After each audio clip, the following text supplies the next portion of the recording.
এই ছেলে, নাম কি রে তোর? সূর্যকুমার অস্পৃশ্য। চুপ, অস্পৃশ্য আবার পদবী হয় নাকি? থাকিস কোথায়? 7 নম্বর কলোনি বস্তির হাইড্রেনের পাশে কাঠের দোতলা ঘর, মোট 24 স্কোয়ার ফুট।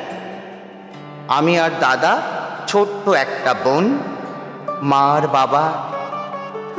দাদু দিদা গত হয়েছেন বছর 3। বাবা, সম্পূর্ণ মহাভারত।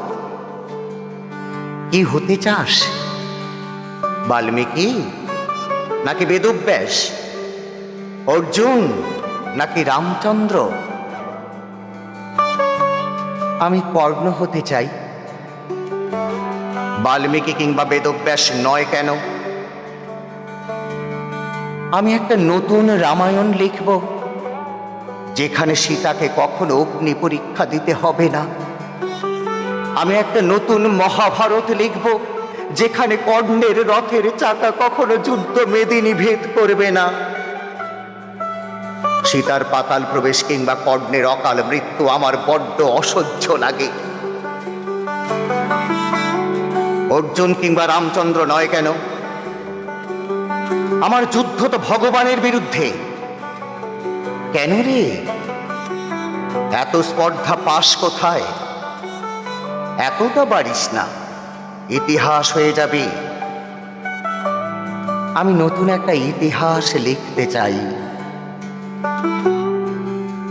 অবাক বিস্ময় দিদিমণি চোখ বন্ধ রাখলেন কিছুক্ষণ, তারপর বললেন,